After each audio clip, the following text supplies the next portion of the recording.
창세기 31장 1절부터 16절 말씀, 저 한 절, 우리 성도님들 한 절 교독하면서 읽도록 하겠습니다.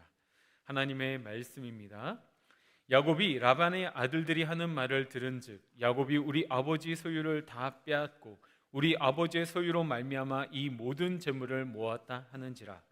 야곱이 라반의 안색을 본즉 자기에게 대하여 전과 같이 아니하더라. 여호와께서 야곱에게 이르시되 내 죄성의 땅 내 족속에게로 돌아가라. 내가 너와 함께 있으리라 하신지라. 야곱이 사람을 보내어 라헬과 레아를 자기 양떼가 있는 들로 보내다가 그들에게 이르되 내가 그들의 아버지의 안색을 본즉 내게 대하여 전과 같지 아니하도다. 그러할지라도 내 아버지의 하나님은 나와 함께 계셨느니라. 그대들도 알거니와 내가 힘을 다하여 그대들의 아버지를 섬겼거늘 그대들의 아버지가 나를 속여 품삯을 10번이나 변경하였느니라. 그러나 하나님이 그를 막으사 나를 해치지 못하게 하셨으며 그가 이르기를 처음 있는 것이 내 삭시 되리라 하면 온 양떼가 나은 것이 점 있는 것이요 또 얼룩무늬 있는 것이 내 삭이라 되리라 하면 온 양떼가 나은 것이 얼룩무늬 있는 것이니 하나님이 이같이 그대들의 아버지의 가축을 빼앗아 내게 주셨느니라. 그 양떼가 새끼 뵐 때에 내가 꿈에 눈을 들어보니 양떼를 탄 순양은 다 얼룩무늬 있는 것과 점 있는 것과 아롱진 것이었더라. 꿈에 하나님의 사자가 내게 말씀하시기를 야곱아 하기로 내가 대답하기를 여기 있나이다 하매 이르시되 내 눈을 들어보라. 양떼를 탄 순양은 다 얼룩무늬 있는 것, 점이 있는 것과 아롱진 것이니라. 라반이 내게 행한 모든 것을 내가 보았노라. 나는 베델의 하나님이라. 내가 거기서 기둥에 기름을 붓고 거기서 내게 성원하였으니 지금 일어나 이곳을 떠나서 내 출생지로 돌아가라 하셨느니라. 라헬과 레아가 그에게 대답하여 이르되 우리가 우리 아버지 집에서 무슨 분깃이나 유산이 있으리요. 아버지가 우리를 팔고 우리의 돈을 다 먹어버렸으니 아버지가 우리를 외국인처럼 여기는 것이 아닌가. 하나님이 우리 아버지에게 헤어가신 재물은 우리와 우리 자식의 것이니 이제 하나님이 당신에게 이른 일을 다 준행하라. 아멘. 날씨가 갑자기 많이 쌀쌀해졌습니다. 건강 잘 챙기시기를 바랍니다. 저희는 지금 계속 창세기 말씀을 통하여서 야곱의 이야기를 살펴보고 있습니다. 야곱의 이야기가 선뜻 우리 마음속에 다가오지 않는 것은 어쩌면 야곱의 삶이 우리의 삶의 모습과 닮아 있기 때문이죠. 부모들이 자녀들의 제일 싫은 때가 언제인지 아십니까? 제발 이것만은 닮지 않았으면 하는 그 모습을 자녀들이 똑같이 행동하고 있을 때 보면은 그 모습이 제일 싫다고 합니다. 왜냐하면 나의 치부를 들킨 것과 같은 모습이기 때문이죠. 야곱에게 삶의 모습에는 이러한 모습이 있습니다. 마치 우리의 실수, 우리의 치부를 들켜버린 듯한 그런 모습들을 너무너무 잘 보여주고 있다라는 것이죠. 야곱은 형 에서를 피해 바단 아람으로 갔습니다. 그곳에서 약 20여 년의 세월을 보내게 됩니다. 이 시간 동안에는 야곱에게 수많은 일들이 있었습니다. 결혼도 하게 되었고 자녀들도 얻게 되었습니다. 이뿐만 아니라 여러 가지 어려운 상황 가운데서도 많은 재산들을 늘릴 수가 있었습니다. 이러한 재산을 얻는데도 결코 쉽지 않았습니다. 야곱이 사랑하는 라헬을 얻기까지 무려 14년 동안 거의 모보스에 가까운 노동을 해야만 했습니다. 물론 사랑하는 아내와 자녀들이 있었기 때문에 버틸 수 있었지만 계속된 무가치한 노동 속에서 야곱은 슬슬 지쳐가기 시작했고 급기야는 라반을 떠나 고향으로 돌아갈 생각을 하였습니다. 창세기 30장 25절에서 28절 말씀 우리 함께 읽도록 하겠습니다. 라헬이 요셉을 낳았을 때 야곱이 라반에게 이르되 나를 보내어 내 고향 땅으로 가게 하시되 내가 외삼촌에게서 일하고 얻은 처자를 내게 주시어 나로 가게 하소서. 내가 외삼촌에게 한 일은 외삼촌이 아시나이다. 라반이 그에게 이르되 여호와께서 너로 말미암아 내게 복 주신 줄을 내가 깨달았노니 내가 나를 사랑스럽게 여기거든 그대로 있으라. 또 이르되 내 품삯을 정하라. 내 것을 주리라. 아멘. 야곱이 라반에게 떠나기를 간청했을 때 라반에게 있어서 야곱은 놓치고 싶지 않는 요소 중에 하나였습니다. 왜냐하면 야곱이 오기 전과 오고 난 후에 그의 소유는 엄청난 차이를 보였기 때문입니다. 한마디로 있어서 라반에게 있어서 야곱은 황금알을 낳는 오리까지는 아니더라도 자신의 재산을 증식해주는 소중한 존재였기 때문입니다. 만약 라반에게 있어서 야곱이 이러한 이익을 가져다주는 사람이 아니었었다면 가차없이 내쳤을 것입니다. 왜냐하면 라반에게 있어서 그의 인생에 있어서 사람의 필요, 모든 가치는 물질이었기 때문입니다. 라반이 어디에 처음 등장하시는지 아십니까? 창세기 24장입니다. 창세기 24장은 아브라함이 그의 아들 이삭의 배필을 찾기 위해서 그의 충성된 종을 보냈고 우물가에서 이삭의 예비된 신부를 만날 수 있게 해달라고 기도한 후 리브가를 만나게 된 이야기입니다. 아브라함의 종은 리브가를 만나고 난 뒤에 그녀에게 반세겔 금 코골이 1개와 13개의 무게의 금 손목걸이 1쌍을 줍니다. 이는 그 당시에 아주 큰 가치를 지닌 물건이었습니다. 보통 사람이 쉽게 만져보지 못하는 금액이었습니다. 이어서 아브라함의 늙은 종은 자초지종을 얘기하고 리브가를 이삭의 아내로 맡기를 원한다라고 합니다. 이때 소녀는 집으로 달려가서 어머니에게 이 이야기를 하죠. 그리고는 이 이야기를 또 누가 듣습니까? 바로 그의 오빠 라반이 듣게 됩니다. 여기서 라반이 처음 등장하게 됩니다. 이후에 라반의 행동에서 성경은 이렇게 기록을 하고 있습니다. 창세기 24장 29절에서 30절 말씀입니다. 함께 읽겠습니다.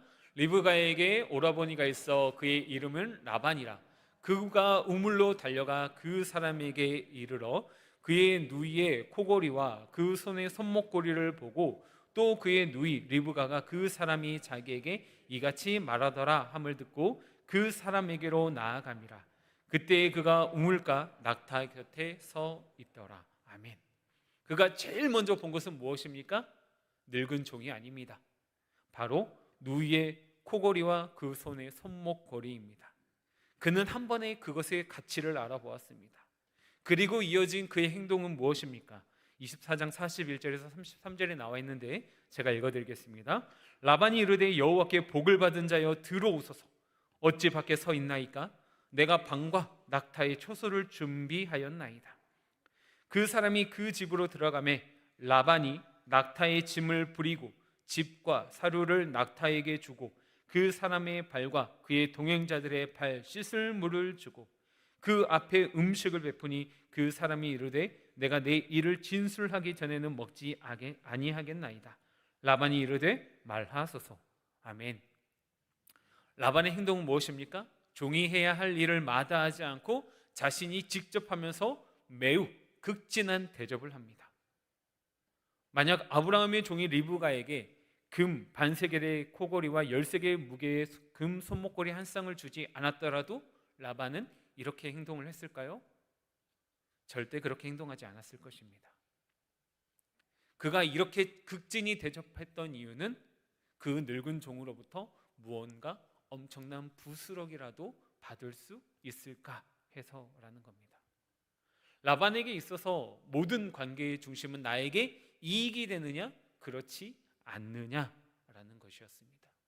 나에게 이익이 되는 존재라면 극진히 보살피는 그러한 사람이 되었고 나에게 이익이 되지 않는다면 가차없고 매몰찬 모습을 보여준다라는 것이지요. 사랑하는 영가족 여러분, 여러분들은 사람을 대할 때 어떤 것을 먼저 가치에 두고 판단하고 행동을 합니까? 적어도 우리가 나타내야 할 모습은 라반과 같은 모습은 안 된다라는 것이죠. 이와는 반대로 야곱이 라반의 집에 도착했을 때는 그의 형편이 매우 좋지 못했습니다. 아무것도 없는 빈털털이었습니다.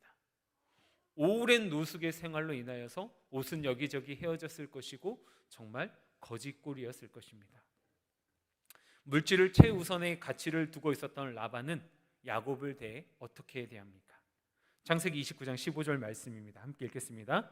라반이 야곱에게 이르되 내가 비록 내 생질이나 어찌 그저 내 일을 하겠느냐, 내 품삯을 어떻게 할지 내게 말하라. 아멘. 이때는 야곱이 라반의 집에 한 달 정도 머물러 있었을 때였을 텐데요, 보통 일반적인 친척 관계라면 내가 너를 어떻게 도와줬으면 좋겠니? 라고 물어보는 것이 정상일 것입니다. 하지만 라반은 그렇게 하지 않습니다.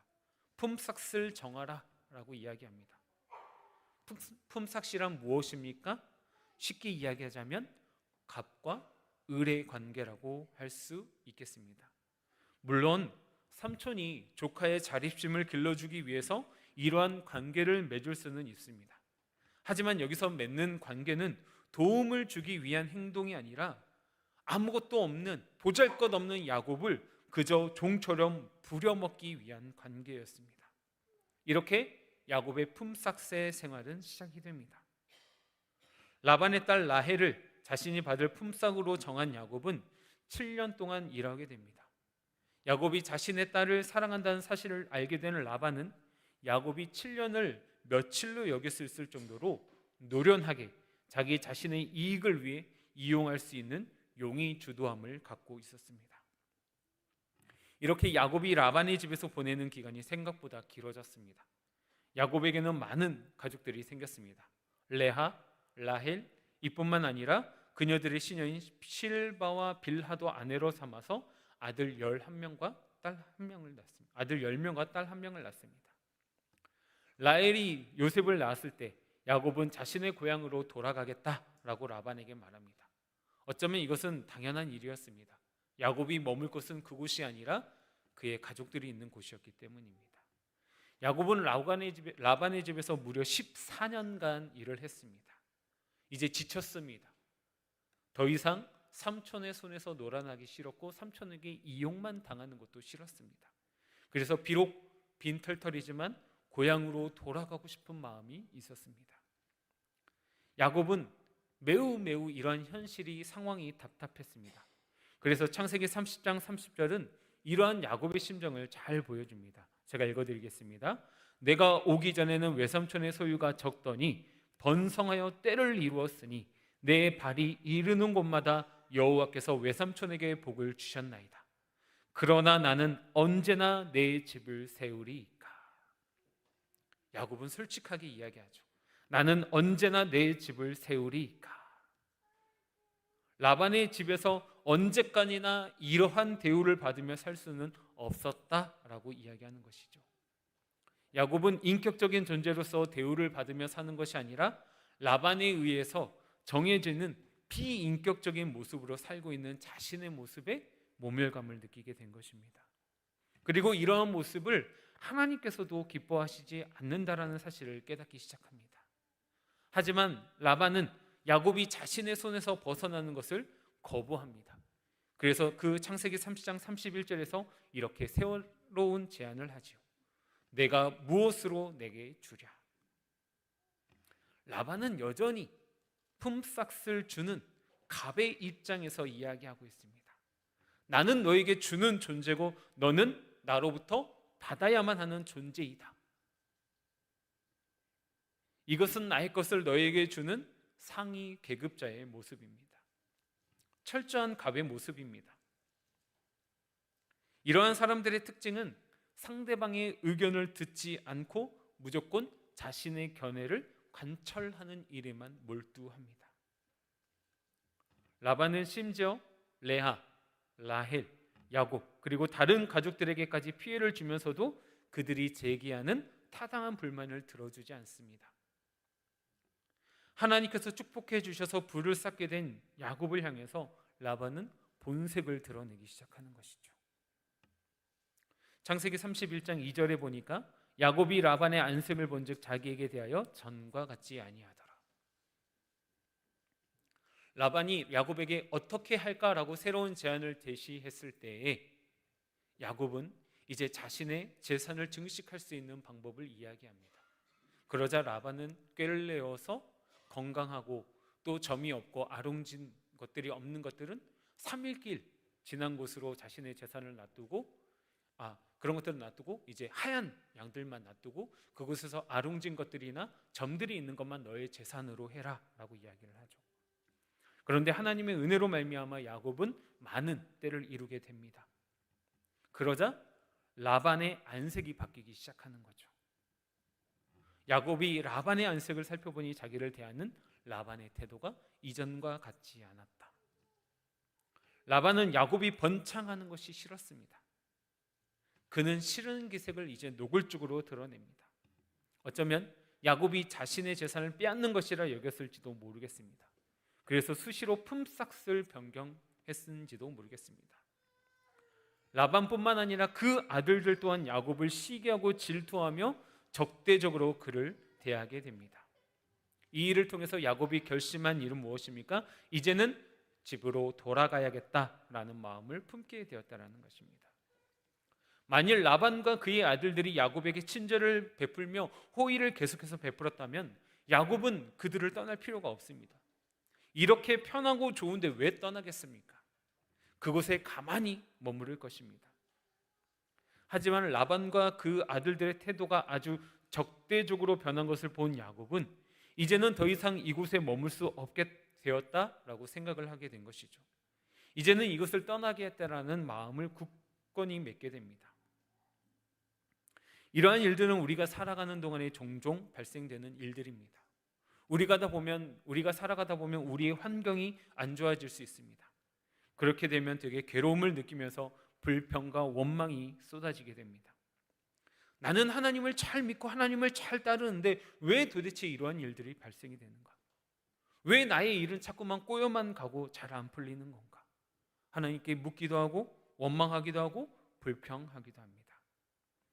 우리의 일이 생각대로 잘 안 풀리고 우리의 길이 막히고 안 좋은 일들이 발생이 됐을 때 우리가 기억해야 할 것이 있습니다.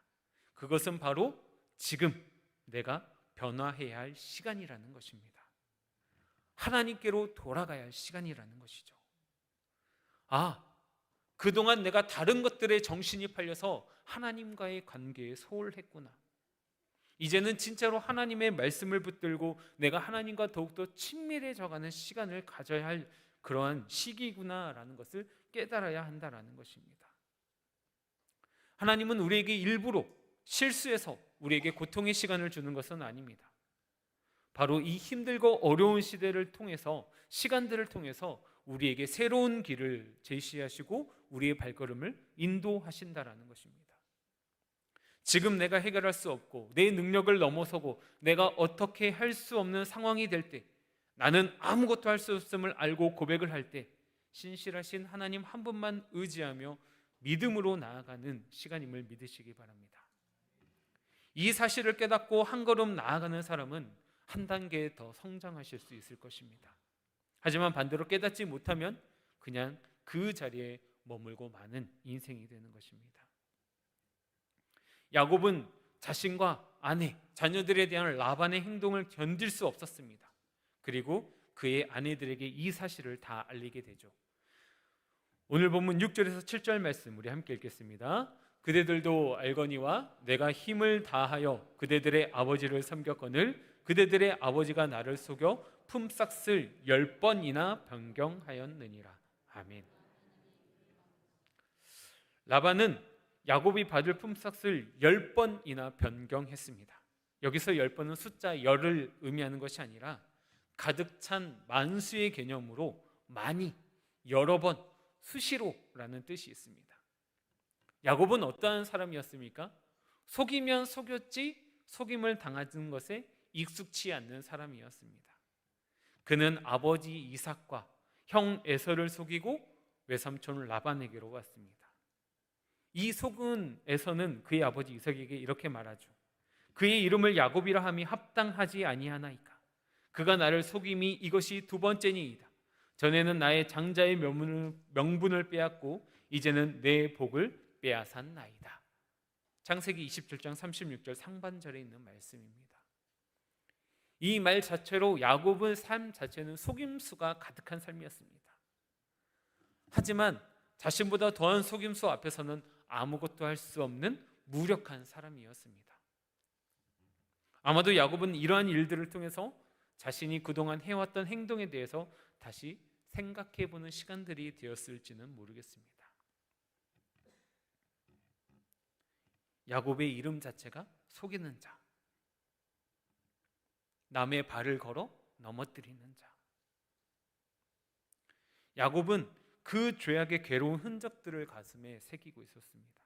그 아픔과 고통을 겨우 잊을만 했는데 라반이 거울이 되어서 야곱 자신의 모습을 선명하게 보여주었습니다.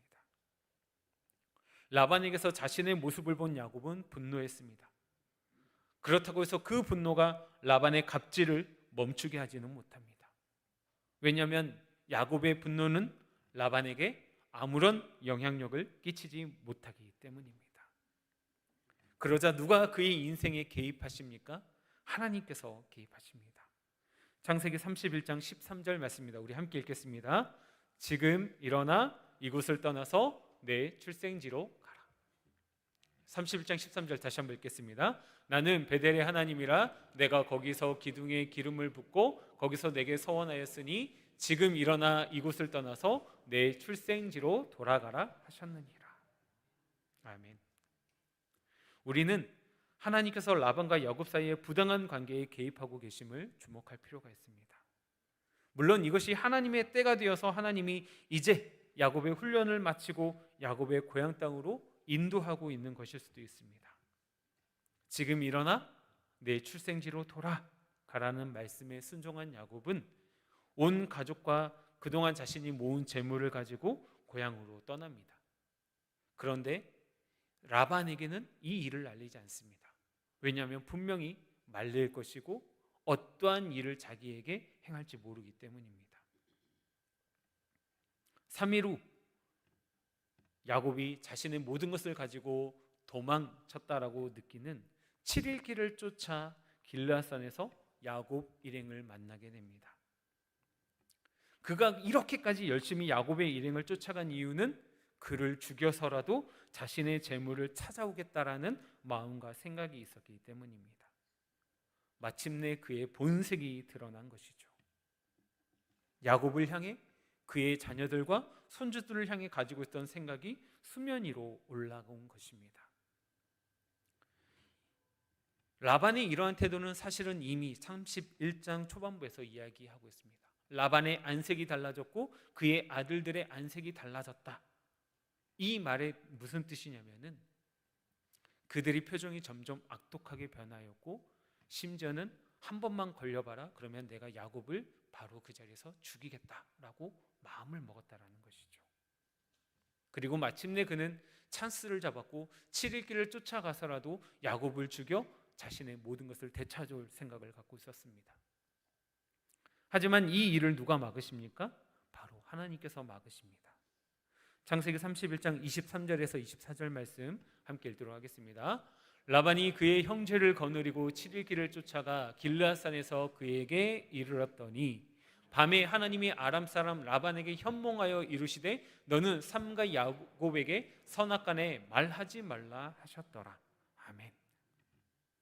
선악간에 말하지 말라라는 것은 야곱에게 어떠한 행동도 하지 말라라고 하나님께서 말씀하시는 겁니다. 그러자 라반은 야곱이 자신의 자녀들과 물건들을 도적질했다라고 책망합니다. 라반에게 있어서 여전히 자신의 딸들과 야곱이 힘들게 모았던 재산을 자신의 것이라고 주장을 하고 있죠. 창세기 31장 43절은 라반의 속마음이 그대로 드러난 것이라고 할 수 있겠습니다. 우리 함께 읽겠습니다. 라반이 야곱에게 대답하여 이르되 딸들은 내 딸이요 자식들은 내 자식이요 양떼는 내 양떼요 내가 보는 것은 다 내 것이라 내가 오늘 내 딸들과 그들이 낳은 자식들에게 무엇을 하겠느냐. 딸들은 내 딸들이요 자식들은 내 자식이요 양떼는 내 양떼요 내가 보는 것은 다 내 것이라. 라반의 것입니까? 아닙니다. 야곱은 분명히 7년이라는 14년이라는 값을 치르고 그의 딸들을 받게 되었고 또 양떼 또한 내가 이제 너에게 어떻게 할까 새로운 것을 정해라 그러면 내가 따르겠다라고 해서 그 일을 통하여서 소유하게 된 재산입니다. 그런데 그의 마음속에는 여전히 이 모든 것들은 다 내 것이라고 이야기하고 있는 것이죠. 라반은 사람을 포함해서 모든 것을 소유의 개념으로 해석을 하고 있습니다. 그에게서 평등한 인간 대 인간이라는 관계는 존재하지 않습니다. 그런데 반면에 우리 하나님은 어떠십니까? 항상 인격적으로 다가오십니다. 오히려 자신을 더 낮추시고 찾아오셔서 우는 자의 위로자가 되어주시고 지친 자에게 새 힘을 부어주시며 아픈 자를 고쳐주시며 불쌍히 여겨주시는 분이십니다.